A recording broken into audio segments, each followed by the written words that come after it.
नमस्कार मित्रांनो, तुम्ही स्वागत सर्वच्या मिनी ब्लॉगमध्ये. तर आजचा बघू शकता, आज आम्ही जात होतो एकविराला. मी जाम खुश होतो का आईच्या भेटीला जायचं होतं. सौरभला वगैरे घेतला, आम्ही बस पकडली. त्याच्यानंतर मस्तपैकी आम्ही स्टेशनला जाऊन पोचलो. स्टेशनला चहा वगैरे घेतला. त्याच्यानंतर ट्रेनमध्ये दादरला थोडंसं थांबलो, कारण आमचा मित्र येणार होता बंटी अभि. त्याला मस्तपैकी पिकअप वगैरे केलं. त्याच्यानंतर ट्रेन पकडायला निघालो. एक्सप्रेस येईपर्यंत मित्र माझा टाईमपास करत होता, बघितलं तुम्ही. त्याच्यानंतर एक्सप्रेस वगैरे आली आमची. एक्सप्रेस पकडली.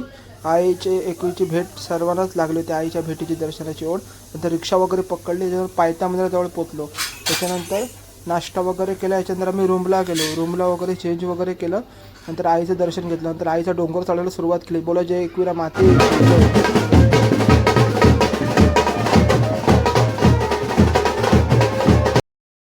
वाजवत गाजत नाचत होती. त्याच्यानंतर दर्शन वगैरे घेतलं. बघू शकता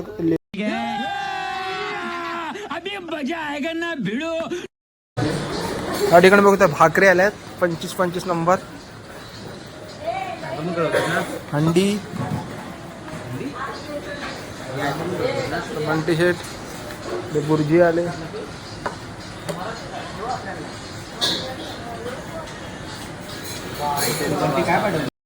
वाढते का वाढते.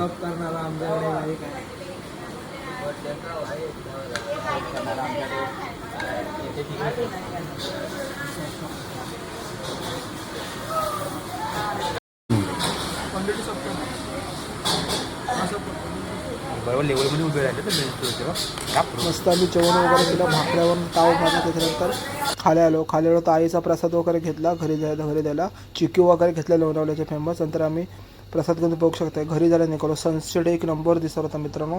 सनसेट पण बघू शकता तुम्ही.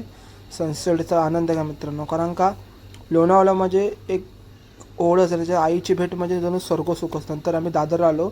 मित्राला बाय वगैरे केलं. बंटीला तो जातो सांताक्रूजला, म्हणून त्याला सांताक्रूजला बाय केलं. विराची ट्रेन पकडली. तर बघू शकता ही गर्दी असते मुंबईची. मित्रांनो मुंबईची लाईफ आहे.